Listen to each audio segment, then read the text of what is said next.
Hello friends, మీ అందరికీ శుభం జరగాలని కోరుకుంటూ శ్రీ లక్ష్మీ నరసింహస్వామి జయంతి శుభాకాంక్షలతో మరో కొత్త వీడియోతో మీ ముందుకు వచ్చేసిందండి మన ఛానల్. రోజు మనం ఈ వీడియోలో 2023వ సంవత్సరంలో శ్రీ లక్ష్మీ నరసింహస్వామి జయంతి ఏ రోజు వస్తుంది, తేదీ, తిథి, పూజా సమయము మరియు ఇంట్లో సులువుగా పూజ ఎలా చేసుకోవాలి, నైవేద్యము ఎప్పుడు చేసుకోవాలి, స్వామివారి పటము లేకున్నా కూడా ఇంట్లో అనుగ్రహం కోసం ఎలా చేసుకోవాలి, ఇంకా దీపం నైవేద్యము ఏమి పఠించాలి, ఉపవాసము ఎప్పుడు కదిలించాలి, ఇలా ప్రతి ఒక్క విషయము కూడా క్లియర్గా ఈ వీడియోలో ఉంది ఫ్రెండ్స్. లాస్ట్ వరకు మిస్ కాకుండా చూడండి. శ్రీ మహావిష్ణువు యొక్క దశావతారాలలో 4వ అవతారమే నారసింహస్వామి.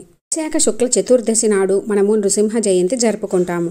మహాలక్ష్మి అమ్మవారిని సంబోధించే శ్రీ పదాన్ని చేర్చి శ్రీ లక్ష్మీ నారసింహుడని ఈ అవతారాన్ని మనం స్మరిస్తాము. 2023వ సంవత్సరము శోభకృత నామ సంవత్సరంలో వైశాఖ మాసంలో మే 4వ తేదీ మనకి నరసింహ జయంతి జరుపుకుంటాము.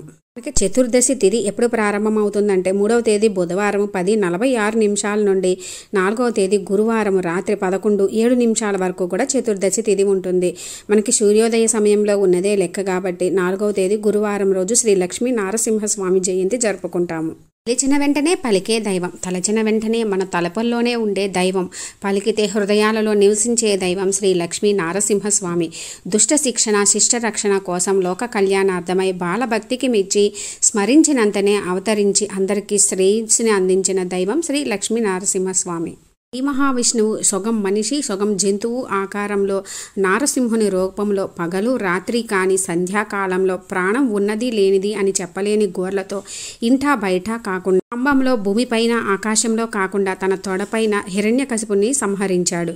బ్రహ్మవరము వ్యర్థం కాలేదు, ప్రహ్లాదుని మాట పొల్లుపోలేదు. ప్రహ్లాదుని కాపాడడానికి ఎన్ని నియమాలు పెట్టినా అవన్నీ దాటుకొని శ్రీ నారసింహ అవతారాన్ని ధరించి హిరణ్యకశిపుణ్ణి సంహరించాడు. భక్తుల ఆపదలు తీర్చేందుకు భగవంతుడు ఎక్కడ నుండైనా ఏ రూపంలోనైనా ముందుకు వస్తాడని అభయమిచ్చే అవతారమే శ్రీ నారసింహ అవతారం. అలాగే మన జీవితంలో కూడా ఎన్ని అడ్డంకులు ఉన్నా అవన్నీ దాటించి మన మనసులో ఉన్న కోరికను నెరవేర్చి మనల్ని చల్లగా కరుణిస్తాడు నరసింహస్వామి. నరసింహస్వామి ఆలయాలు ఉన్న కొండలను వేదాద్రి అంటారు. తెలుగునాట నరసింహ ఆలయాలు ఎక్కువగా ఉన్నాయి. ముఖ్యంగా ఏదగిరిగుట్ట, మంగళగిరి, పానకాల స్వామి, ధర్మపురి, అహోబిలం, సింహాచలం, కదిరి నరసింహస్వామి, చెలకోన, ఇలా ఎన్నో ప్రసిద్ధి చెందిన నరసింహస్వామి ఆలయాలు ఎన్నో ఉన్నాయండి. ప్రత్యేకించి ఆరోగ్యం కోసం నరసింహస్వామిని ఆరాధించడం ఒక ఆచారం. ఈ లక్ష్మీ నరసింహస్వామి జయంతి రోజు ముఖ్యంగా అనారోగ్య సమస్యలు ఉన్నవారు స్వామివారిని పూజించినట్లయితే అనారోగ్య సమస్యలన్నీ కూడా పోతాయి.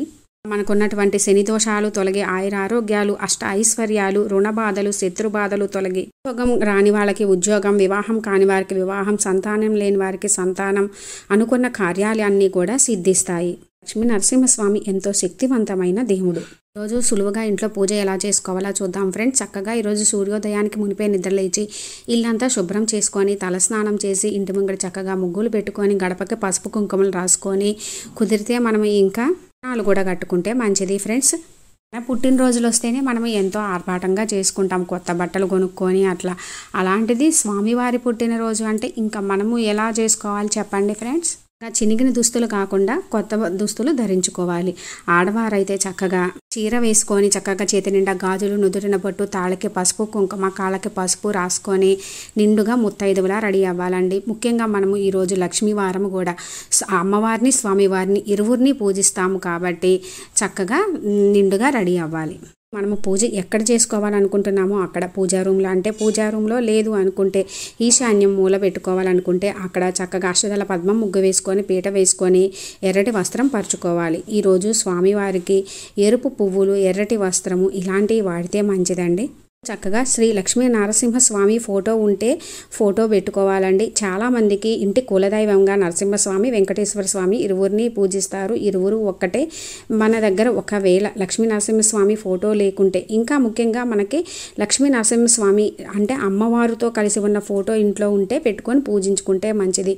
ఉగ్ర రూపంలో మరియు చీల్చి చెండాడుతున్న ఫోటో అలాంటివి ఉంచుకోకూడదండి. వారి ఫోటో లేకుంటే శ్రీ మహావిష్ణువు మనకి దశావతారాల్లో ఏ అవతారం ఉన్నా పెట్టుకోవచ్చండి. లేదా శ్రీ మహావిష్ణువు, అమ్మవారు, వెంకటేశ్వర స్వామి, లక్ష్మీదేవి ఫోటో ఉంటే పెట్టుకోవచ్చు. నా దగ్గర వెంకటేశ్వర స్వామి, అమ్మవారు మరియు శ్రీ మహావిష్ణువు, లక్ష్మీ అమ్మవారి చిన్న విగ్రహం పెట్టుకుంటున్నాను. నేను పానకాల లక్ష్మీ నరసింహస్వామి వెళ్ళినప్పుడు మంగళగిరి అక్కడ చిన్న తెచ్చుకున్నానండి. అదే పెట్టుకొని పూజించుకుంటున్నాను. ఇవన్నీ లేవు అనుకున్నా అసలు ముఖ్యంగా ఎన్ని ఉన్నా కూడా ఈ పెట్టుకుంటే ఇంకా మంచిదండి. ఇంకా మనకి స్వామివారు స్తంభం నుంచి ఆవిర్భవించారు కాబట్టి గోడ మీద కానీ స్తంభం మీద కానీ లేదా మీ పూజా రూమ్లో మీరు ఎక్కడ పూజ చేసుకోవాలనుకుంటున్నారో అక్కడ కానీ గోడ మీద గంధము పసుపుతో అచ్చులాగా వేసి కుంకుమ బొట్టు పెట్టుకొని చేసుకోవచ్చు. ఫోటో ఉన్నా కూడా ఇలా చేసుకుంటే మంచిదండి. లేదా పసుపు ముద్ద మనము గణపతిని చేసుకుంటాం కదా, అలాగే పెద్ద పసుపు ముద్దగా చేసి గంధంతో పైన లేపనంగా రాసి స్వామివారి నామాలు వేసి చేసుకుంటే మంచిదండి. స్వామివారు ఉగ్ర రూపంలో ఉంటారు కాబట్టి చల్లబరచడానికి గంధం పూస్తారు ఈరోజు ఎక్కువగా. ఈరోజు అన్నింటికీ కూడా గంధం విరివిగా వాడితే మంచిది. ఇంకా మనకి ఆలయాలలో ఈరోజు శ్రీ లక్ష్మీ నరసింహస్వామి కళ్యాణం జరుగుతుందండి. కళ్యాణం చూసినా మనం కళ్యాణానికి వెళ్ళి అక్కడ ఆలయంలో గంధం సమర్పించినా కూడా చాలా మంచిది. ముఖ్యంగా మనం ఏ పూజలు వ్రతాలు నోములు ఏమి చేసుకున్నా ముందుగా గణనాథుని పూజించుకుంటాము కాబట్టి గణపతి చిన్న ఫోటో ఉన్నా విగ్రహం ఉన్నా, లేదు అనుకుంటే పసుపు గణపతినైనా పెట్టుకోవాలి. ఇప్పుడు చక్కగా పువ్వులతోటి గంధము బొట్టులతోటి అలంకరించుకొని దీపాలను కూడా అలంకరించుకోవాలి. నరసింహస్వామికి ముఖ్యంగా ఈరోజు మనము పిండి దీపాలు పెట్టుకుంటే శని దోషాలు తొలగి ఆయురారోగ్యాలు అష్ట ఐశ్వర్యాలు కలుగుతాయి. ఇంకా మనము పిండి దీపము ఎలా చేసుకోవాలనేది నేను క్లియర్గా అప్లోడ్ చేసిన వీడియో ఉంది ఫ్రెండ్స్, అది చూడండి. మనము 9 దీపాలుగా పెట్టుకోవచ్చు. లేదు అనుకుంటే నేను చూపిస్తున్నట్టు ఒకటే పెద్ద పిండి దీపం చేసుకొని 9 ఒత్తులు వేసుకొని చేసుకోవచ్చండి. నెయ్యి కానీ నువ్వుల నూనె కానీ వేసుకోవచ్చు. 9 దీపాలు ఎందుకు పెడతాము అంటే స్వామివారిని నవనారసింహ అంటారు. 9 ప్రధాన రూపాలని నవనారసింహ అని పిలుస్తారు. నరసింహ, క్రోట నరసింహ, వీర నరసింహ, విలంబ నరసింహ, కోప నరసింహ, యోగ నరసింహ, అఘోర నరసింహ, సుదర్శన నరసింహ, ఇలా 9 రకాలుగా పిలుస్తారు. 9 రూపాలను నవనారసింహుడిగా మనము కొలుస్తాము. అందుకే ఈరోజు ఇలా 9 దీపాలను పెట్టుకొని పూజిస్తే ఎన్ని అంటే నవగ్రహ దోషాలు కూడా తొలగి ఎన్ని కష్టాలున్నా తొలగి స్వామివారి అనుగ్రహం లభిస్తుంది. అంతా శుభ ఫలితాలు కలుగుతాయి. నరసింహస్వామిని పూజిస్తే మనము తెలిసి కానీ తెలియక కానీ చేసిన పాపాలు అన్నీ కూడా తొలగిపోయి వ్యాధులన్నీ కూడా తొలగిపోతాయండి. ఈరోజు తాంబూలం కూడా పెట్టుకొని పూజకి అన్ని పువ్వులతోటి సిద్ధం చేసుకొని ఇప్పుడు దీపం వెలిగించుకొని స్వామివారికి నమస్కరించుకొని ఎటువంటి అనారోగ్యాలు దరిచేరకుండా అంతా ఇంట్లో మనశ్శాంతిని ప్రసాదించమని నమస్కరించుకోవాలి. ఎందుకంటే మనకి ఆరోగ్యము మనశ్శాంతి ఉంటే మనకి సంపదలు కూడా అయ్యే వచ్చేస్తాయి కదండి. ఆ 2 ఉండాలని ముఖ్యంగా మనం నమస్కరించుకోవాలి. దీపం వెలిగించుకున్న తర్వాత గణపతి అష్టోత్తరము షోడశోపచార పూజ చేసుకొని స్వామివారికి పువ్వులు అక్షింతలతోటి పూజించుకొని దీపం చూపించి ఏదైనా నైవేద్యం కానీ బెల్లం ముక్క కానీ పెట్టుకోవాలి ఫ్రెండ్స్.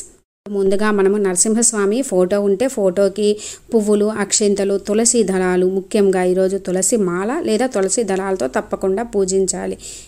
రోజు స్వామివారికి తులసి మాల కానీ దళాలు కానీ సమర్పించి పూజిస్తే మనకి అన్నింటా కూడా కార్యాలన్నీ కూడా దిగ్విజయంగా జరుగుతాయి. సమస్యలు తొలగుతాయండి. ముఖ్యంగా అది మాత్రం చేయాలి. మనం స్వామివారికి ఏదో ఆర్భాటంగా చేయాలి, అలా చేయాలి, ఇలా చేయాలని కాదండి. మనస వాచ కర్మణ స్వామివారికి ఏకాగ్రతతోటి ఆత్మ నివేదన చేసి భక్తితో చేయడం ముఖ్యమని మనకి భక్త ప్రహ్లాద కథ వల్లనే తెలుస్తుంది. మన తెలుగునాట భక్త ప్రహ్లాద కథ కాలంలో చాలా ప్రసిద్ధి తెలిసిందే కదా. స్వామివారికి అక్షింతలు తులసి దళాలు పువ్వులు సమర్పిస్తూ శ్రీ లక్ష్మీ నరసింహస్వామి అష్టోత్తరము, శ్రీ లక్ష్మీ నరసింహ కమాలంబన స్తోత్రము, శ్రీ నరసింహ అష్టకము, శ్రీ నరసింహ సహస్రనామములు ఇవన్నీ కూడా చదువుకుంటూ స్వామివారికి అక్షింతలు తులసి దళాలు ఎర్రటి పువ్వులతో పూజిస్తే చాలా మంచిదండి. ఒకవేళ మనం చదవలేకపోయినా కూడా వింటూ కూడా చేసుకోవచ్చు. లేదు మాకు అంత టైం లేదు అనుకున్న వాళ్ళు చక్కగా ఓం నమో నారసింహాయ అనే మంత్రాన్ని ఓం శ్రీ లక్ష్మీ నరసింహాయ నమః అని కానీ 108 సార్లు పఠించే చాలా మంచిదండి. రోజు తప్పకుండా ఇలా చదువుకుంటే అనారోగ్య సమస్యలు తొలగి చెడు దృష్టులు ఉంటే తొలగుతాయి. ఇంకా ఈరోజు ప్రహ్లాదుని కథ చదివినా కూడా చాలా మంచిది. లేదు అనుకుంటే గోవింద నామాలు, శ్రీ లక్ష్మీ అష్టోత్తరం, శ్రీ విష్ణు అష్టోత్తరము, విష్ణు సహస్రనామములు ఇవన్నీ కూడా చదువుకోవచ్చు. ఓం నమో నారాయణాయ అని పఠించిన స్వామివారిని పిలిచిన వెంటనే పలుకుతాడండి శ్రీ లక్ష్మీ నరసింహస్వామి. చక్కగా ఇప్పుడు ధూపదీప నైవేద్యాలు సమర్పించుకోవాలి. నైవేద్యంగా స్వామివారికి పానకము, వడపప్పు, ఇంకా క్షీరాన్నము సమర్పిస్తారు. ముఖ్యంగా అయితే పానకం సమర్పించాలండి. ఉగ్రరూపంలో ఉన్న స్వామివారికి పానకం సమర్పించడం అనేది మనకి ఆనవాయితీగా ఉంది. తెలుసు కదా, మంగళగిరిలో పానకాల లక్ష్మీ నరసింహస్వామికి మనం ఏమన్నా ఏమన్నా కోరికలు నెరవేరాలన్నా, అనారోగ్య సమస్యలు ఉన్నా కూడా వెళ్ళి అక్కడ పానకంని సమర్పిస్తారు. అలా గనక పెడితే మనకి సమస్యలు తొలగుతాయి అని. రోజు స్వామివారికి పానకం సమర్పించితే గనక మనకి ఎంతో శుభ ఫలితాలు కలుగుతాయి. ఇప్పుడు ధూపదీప నైవేద్యాలు సమర్పించుకొని స్వామివారికి కొబ్బరికాయ కొట్టుకొని హారతి ఇచ్చుకోవాలండి. ఓం నమో నారాయణాయ. ఓం శ్రీ లక్ష్మీ నారసింహాయ నమః. శ్రీకర శుభకర ప్రణమ స్వరూప లక్ష్మీ నరసింహ, 14 లోకాలన్నీ ఏలే జ్వాలా నరసింహ. చక్కగా స్వామివారికి హారతి ఇచ్చుకొని, స్వామివారి ఏదైనా చదువుకుంటూ హారతి ఇచ్చుకొని తర్వాత ఇంట్లో అందరూ కూడా హారతి కళ్ళకు అద్దుకోవాలి. చక్కగా స్వామివారికి హారతి ఇచ్చుకొని కళ్ళకు అద్దుకున్న తర్వాత పూజా రూమ్ అయితే కనుక తలుపు ఓరగా వేసి బయటికి రావాలండి. లేదు అనుకుంటే మనము బయట పెట్టుకున్నా కూడా ఆ పక్కకి వచ్చేయాలి కొంచెం సేపు. ఎందుకు అని అంటే స్వామివారు వచ్చి మనం పెట్టే నైవేద్యాలు స్వీకరిస్తారు అని మన పెద్దలు చెబుతారు. ఇప్పుడు చక్కగా స్వామివారి దగ్గర అక్షింతలు అందరూ వేసుకోవాలి. ఈరోజు ఉపవాసం విషయానికి వస్తే, నరసింహస్వామి జయంతి రోజున ఉపవాసాలను పాటించే నియమాలు మనకి ఈరోజు చేసేవన్నీ కూడా ఏకాదశి ఉపవాసంతో సమానంగా ఉంటాయి. రోజు ఉపవాసం ఉండి తర్వాత రోజు ఉదయం వరకు కూడా ఉపవాసం ఉండి విడుస్తారండి. అలా ఉండలేని వాళ్ళు చక్కగా మనము ఉదయం పూజ చేసుకునే వరకు ఏమీ తినకూడదు. లేదు అనుకుంటే పొద్దునంతా కూడా ఉపవాసం ఉండి సాయంత్రము ఉపవాసం విడిచి ఏమైనా తినొచ్చు. అసలు ఉండలేని వాళ్ళు ఫ్రూట్స్ కానీ ఏమన్నా పాలు అలాంటివి తాగవచ్చు. సాధ్యమైనంత వరకు ఉండగలిగిన వాళ్ళు సాయంత్రం కూడా పూజ చేసుకొని అప్పుడు వరకు కూడా ఏమీ తినకుండా ఉంటే మంచిదండి. పూజ శుభ సమయము ఉదయం చేసుకోవచ్చండి. కుదరని వాళ్ళు మనకి తర్వాత అంటే 11-12 వరకు కూడా చేసుకోవచ్చు. ముఖ్యంగా మనకి స్వామివారు జన్మించింది సాయంత్రం టైంలో కాబట్టి ప్రదోష సమయంలో పూజిస్తే చాలా మంచిది అంటారు. ఇంకా ముఖ్యంగా 5-6 ఆ సమయంలో పూజ చాలా విశేషము.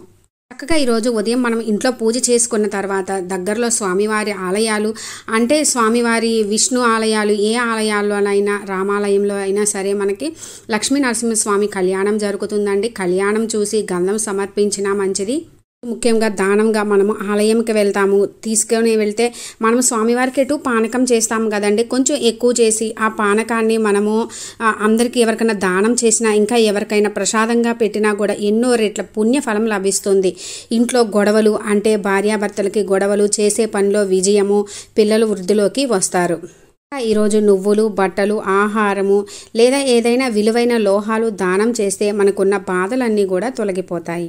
ఉదయం పూజ చేసుకొని సాయంత్రం కూడా అయితే మాత్రం తప్పకుండా అయితే పూజించుకొని మనం ఏదైనా చదువుకొని నైవేద్యం సమర్పించవచ్చు, లేదంటే ఏదైనా ఫ్రూట్స్ కానీ పెట్టుకోవచ్చండి. ఇప్పుడు పూజ అయిన తర్వాత ఎప్పుడు కదిలించాలి అనుకుంటాం. ఈరోజు గురువారం అండి, తర్వాత రోజు శుక్రవారం కదిలించము. ఇంకా మనకి ముఖ్యంగా ఆ రోజు చంద్రగ్రహణం కూడా అంటున్నారు కాబట్టి మనకి లేదు. ఆంధ్రప్రదేశ్ అంటే మన భారతదేశంలో అయితే లేదండి. కానీ గ్రహణం ఉన్న సమయంలో మనము ఆ రోజు ఏమీ కదిలించము కాబట్టి, అందులో శుక్రవారం కూడా వస్తుంది కాబట్టి గురువారం రోజు పూజించుకున్న తర్వాత సాయంత్రము దీపం కొండెక్కాక ఒక్కసారి కదిలించుకొని శుక్రవారం పొద్దున్నే యథావిధిగా తీసేసుకోవచ్చండి. అన్నీ కదిలించి ఇగా పెట్టుకున్న వాళ్ళు అయితే మాత్రం ఇలా చేయాలి. అదే పూజా రూమ్లోనే చేసుకునే వాళ్ళు అయితే యథావిధిగా అన్ని పాత పూలు అన్నీ కూడా తీసేసుకొని పూజించుకోవచ్చు. మనం పెట్టుకున్న పిండి దీపాలు పూజ అయిన తర్వాత ఏదైనా కొంచెమన్నా సరే ఇంట్లో అందరూ ప్రసాదంగా తీసుకొని పారే నీటిలో లేదా జలచరాలకు కానీ గోమాతకు కానీ పెట్టవచ్చండి. లేదంటే ఎవరి తొక్కని చోట మాత్రమే వేయాలి. పసుపు ముద్ద చేస్తాము కదండి స్వామివారిని, ఆ ముద్దని మనము నీటిలో కరిగించి తొక్కని కరిగించిన తర్వాత మనం ఇంట్లో ఉన్న పచ్చని చెట్లో వేసుకోవచ్చండి. లేదు అంటే తొక్కని దగ్గర కానీ కాలువలో కానీ వేయాలి. అంతేగాని తొక్కకూడదండి, అది స్వామివారండి. మనము ఇప్పుడు గణపతిని ఇంట్లో మనము పూజించుకొని ఎలా అయితే నిమజ్జనం చేస్తామో అలా చేయాలి, తొక్కనే తొక్కకూడదు. ఆడుకున్న పువ్వులు ఇవన్నీ కూడా మనము తీసుకువెళ్ళి ఎక్కడైనా కాలువలో కానీ ఎవరు తొక్కని ప్లేస్లో కానీ వేసుకోవాలి. రోజు స్వామివారి దగ్గర మనము తులసి దళాలు పెట్టుకుంటాం కదండి. తులసి దళాలు ఇంట్లో అందరూ కూడా ప్రసాదంగా స్వీకరిస్తే మంచిది. తెలిసింది కదా ఫ్రెండ్స్, శ్రీ లక్ష్మీ నరసింహస్వామి పూజ ఇంట్లో సులువుగా ఎలా చేసుకోవాలి అనేది క్లియర్గా.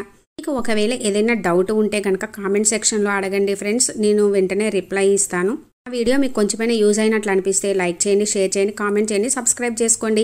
పక్కనే ఉన్న బెల్ ఐకాన్ క్లిక్ చేసినట్లయితే నేను అప్లోడ్ చేసిన ప్రతి వీడియో కూడా మీకు నోటిఫికేషన్ వస్తుంది ఫ్రెండ్స్. శిష్ట శిక్షణ, శిష్ట రక్షణ కోసం లోకాలని కాపాడడానికి లక్ష్మీ నరసింహస్వామి జన్మించిన శ్రీ నరసింహ జయంతి రోజు భక్తి శ్రద్ధలతోటి మనస్ఫూర్తిగా ఆ స్వామివారిని పూజించుకొని ఆ లక్ష్మీ నరసింహస్వామి కరుణతో ఆయుర ఆరోగ్యాలు అష్టైశ్వర్యాలు కలగాలని కోరుకుంటున్నాను ఫ్రెండ్స్. Thanks for watching.